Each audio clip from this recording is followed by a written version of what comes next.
Today, let's walk through how to make these cute little headphone pouches or jewelry pouches and how to add beads on them to get you started for making gifts for the holidays.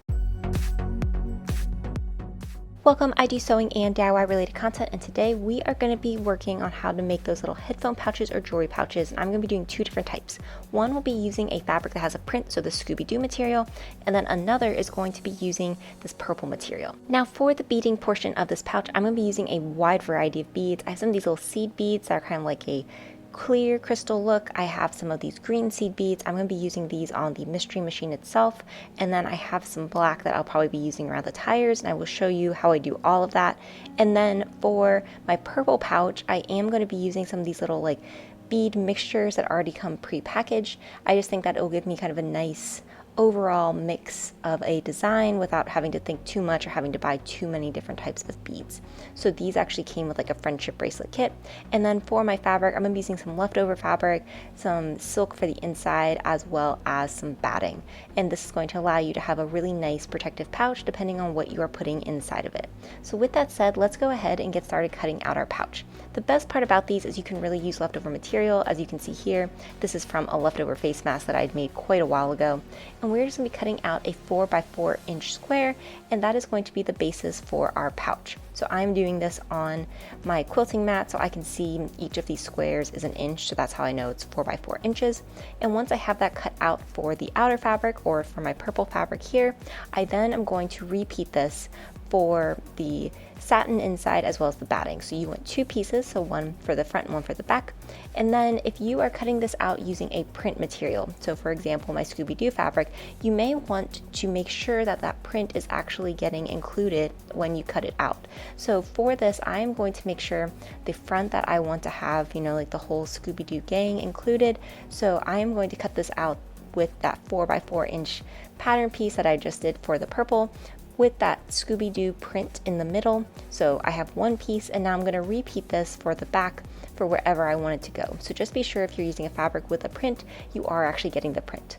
Then I'm going to cut out both the lining for the Scooby-Doo bag and the purple, and then cut out again that 4x4 inch squares, so two of them for each bag of the batting. That way it just gives it some nice substance and protection on the inside. So now it is time to get started actually building out our bag. So as you can see here, I have a 7-inch zipper that I have unzipped, and then I have the lining as well as the batting, and I have my lining so that it is faced so that the wrong side is against the batting, and then I'm just going to take one of those pieces of the outside, so the purple fabric, and I'm going to lay this out for both the other side of the bag as well. And then with the right sides together, so I'm going to take the outside of my bag and I'm going to line it up with that long straight edge of my zipper. So not the edge of the zipper, but the other portion of the zipper. So you can see how I am lining this up here, and I'm just going to pin that together. So now when I open it up, you can see you have the zipper teeth and then the right side of your fabric, and you do not see any of the raw edges. And I'm going to repeat this for the second side. Now this pattern is incredibly similar to my rosary pouch pattern, which I have on Etsy. So if you would like a little bit more information, you can definitely go there and you can print that pattern out, and it will actually walk you through all the steps of adding the zipper. Now for this, I am going to show you a little shortcut in case you do not want to walk through each of these steps individually. But what I'm going to do now is essentially make like a zipper sandwich. So I am taking that batting and the lining and just matching it up on the other side of the zipper. So what I mean by this is you can see that we have the outside material, we then have our zipper, and then we have the lining. So the right side of the lining is matched up with the right side of the bag, and we're just going to take one straight seam to sew all four of these pieces together. And I'm going to repeat this for the other side. This just makes it a little quicker for you, so you're not having to do like sew the outside on with the zipper and then sewing the lining. But if you feel more comfortable sewing each of those individually, you definitely can. Now I'm going to repeat all of these steps for the Scooby-Doo bag since it's going to be the exact same. And as you'll see here, when you are attaching it to the zipper, make sure your zipper is open, and then you are doing it at the top end of your zipper. So basically just shortening the zipper so that it is easier to use and you don't have to worry about the zipper stop at the end. If you actually had like a 4-inch zipper, you could definitely use that in here, though I just did not have one, and I found that this was an easy way to do it. Now, since I am sewing all 4 of these layers together, I am not going to use a zipper foot. I was able to get away with a normal presser foot, and I took about a 3/8 inch seam allowance here just to sew all 4 of those pieces together. And when you open it up, you see that we have our zipper is now kind of enclosed by both the outside of our fabric as well, and then the lining is on the inside. And I am then just going to repeat this for the second side. So I make sure that all 4 pieces are now attached for both sides of my pouch, and then repeating this for the Scooby-Doo pouch, since I am making both that one with the fun print as well as the more simple solid that we will then be adding beads to. So once you have that done, it is now time to top stitch all of this down. So at the moment it can be a little hard to zip it closed, especially since the fabric gets in the way. So what I like to do is I like to pin all the fabric, so making sure wherever I want it to be lined up on my zipper, and just having it so that the fabric is going to lay nice and flat and smooth against that zipper edge. This should also catch the lining underneath so that you're actually top stitching all of this down so that you don't have to worry about it interfering with the zipper when you're trying to pull it closed. The fabric is just all laying nice and neat. So I have done this now for all of my pouches, so I'm just going to take those seams. As you can see here, I am taking a very narrow seam, making sure that I am not sewing over the zipper, but instead having it be nice and neat against that fabric. And then you can see on the back that I've also caught the lining in it. So once that is done and you have all of those nice top stitches complete, it is now time to really start building our bag. Now on my Scooby-Doo bag, I am going to add one little additional touch. I've cut out about a 3-inch piece of ribbon, and I'm going to show you how you can add that in case you want to add like a little loop for making this into a keychain. But I'm going to stick with the solid fabric first, and as you can see, I have my zipper so that it is in the middle of the fabric, but it's not all the way unzipped, it's just partially unzipped, and we are going to be matching up the edges of all the fabric. So be sure when you're doing this, you're going around matching up your fabric edges so that we can sew this all closed. Now, a couple things to note: you do want to leave a opening. I like to do this in the linings so that you're not able to see the opening. This is allowing us to turn it. And then also when you go through sewing this, be careful of the zipper front, so like the zipper start point, as that can normally be made of metal and your sewing machine won't be able to go through it. So we're just going to be sewing all the way around, being sure to leave that little opening, and then I'm going to be repeating this for the Scooby-Doo fabric. In addition, for the Scooby-Doo fabric, as I showed you, I'd cut out that little piece of ribbon. So for that, what I'm going to do is I'm going to fold this in half so that you see that it has a nice little fold on it, and then I'm going to be inserting the folded side into the right side of the fabric, so putting this into that lining. And I'm going to be pinning this in place, making sure that a couple of those edges you can see are still shown, and pinning all of this. When we then turn this right side out, what you'll see is you have a little loop that then you can attach a keychain to, or you could attach some sort of little design to it if you want to make it, able to carry that around with you. So very similar to before, I'm leaving that opening, and then I am just going to sew all the way around my pouch. Being careful when I get to the zipper that I'm not sewing through any metal, I'm not sewing through the zipper starts or the zipper stop, and that the zipper is actually within the pouch itself. If you accidentally sew this up with the zipper not in the pouch, you're going to end up cutting off your zipper, and then you won't be able to use it as a zipper pouch. So you have to go through and sew everything again, which is okay if that happens. It's a very easy fix, but just if you have the zipper already in the pouch itself, you won't necessarily have to worry about it. And as you can see, when you then push all the fabric, turn it right side out, and then when we get to that lining portion, I am just going to fold the raw edges in on themselves so that you can either use your sewing machine to take that seam, or you can hand sew it. Now I'm going to do the exact same thing for the purple pouch. So you see that we have this purple one all nicely done, and now we have our 2 pouches, and our Scooby-Doo has that little pull on it as well. So to close up the inside hole where we turned everything right side out, I'm going to hand sew this. You could definitely use your sewing machine though.